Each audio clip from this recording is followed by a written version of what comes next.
Simple question है, quadratic polynomial find करना है। पीछे भी हमने ऐसा क्वेश्चन किया, सम यानी alpha plus beta, alpha into beta given था, एक अलजेब्रिक इक्वेशन से हम फाइंड कर सकते हैं, सिंपल है। आगे बोला एक और पार्ट है, also find the zeros of the polynomial so obtain. अब जो आपके पास पॉलिनोमियल आएगा, जो आप बनाओगे ना पॉलिनोमियल, उसकी आपको जीरोस को फाइंड करना है, ठीक है। आपको क्या करना है, सबसे पहले जो आपके पास सम और प्रोडक्ट गिवन है उसको लिखो। अल्फा प्लस बीटा कितना है आपके पास, -1 सम है, अल्फा इनटू बीटा प्रोडक्ट आपके पास है -20। आपको क्या करना है, क्वाड्रेटिक पॉलिनोमियल को फॉर्म करना है। आपको पता है कि इक्वेशन अगर quadratic to form quadratic polynomial, अगर आपको क्वाड्रेटिक पॉलिनोमियल को फॉर्म करना है, ठीक है, व्हेन अल्फा प्लस बीटा और alpha into beta are given, तो हमारे पास क्या होता है, x square minus alpha plus beta into x plus alpha into beta. ये होती है हमारे पास एक इक्वेशन, जिस अगर हमें सम और प्रोडक्ट ऑफ जीरोस गिवन हो तो यहाँ पे गिवन थे, इसको यूज करके हम क्वाड्रेटिक पॉलिनोमियल को फाइंड कर सकते हैं। x स्क्वायर की जगह x square minus alpha plus beta क्या है हमारे पास -1 है, इनटू में x plus alpha into beta कितना है हमारे पास -20 है, ठीक है।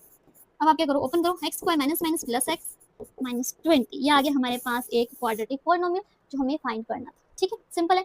आगे बोला ये क्वेश्चन हमें कि also find the zeros of the polynomial so obtain. अब आपके पास जो पॉलिनोमियल निकल के आया है उसके जीरोस को फाइंड करो। कैसे करोगे आप, सिंपल मेथड है, that is middle term splitting को यूज करो और इसके जीरोस को फाइंड करो। x square plus x minus 20 आपके पास, ठीक है। क्वाड्रेटिक पॉलिनोमियल आए हैं, उसका आपको क्या करना है, जीरोस को फाइंड करना है। जीरोस को फाइंड करना, मिडिल टर्म स्प्लिटिंग मेथड आपको पता है, फर्स्ट टर्म लास्ट टर्म का प्रोडक्ट करो, 20x स्क्वायर हो जाएगा, इनको तोड़ो, 2 × 5 × 2 हो जाएगा आपके पास इनटू x स्क्वायर। ऐसा करना है कि आपको बीच में प्लस का 1 लेके आना है, 2 2 4 होगा और ये 5 हो जाएगा, यानी 4x और 5x।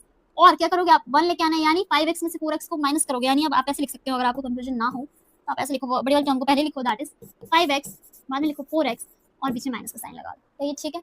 यानी 5 में से 4 को माइनस करेंगे तो हमारे पास 1x आएगा, वही हमें बीच में चाहिए। सिंपल वे में मिडिल टर्म स्प्लिट होगी इस क्वेश्चन में, यानी first term as it is plus 5x minus 4x, बीच वाली टर्म को चेंज कर दिया, last term as it is that is -20। इसको हटा दो, रिमूव कर दो, जो कि हमारा एक्स्ट्रा में हमने सॉल्व किया है, ठीक है।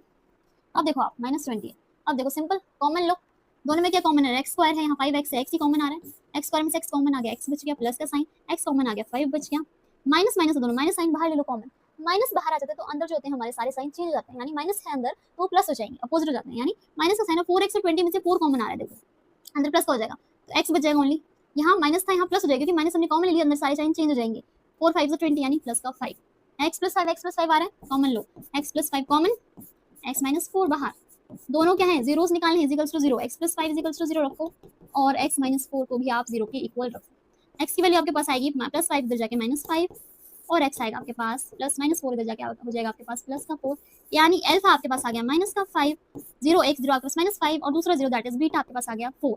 ये आपके पास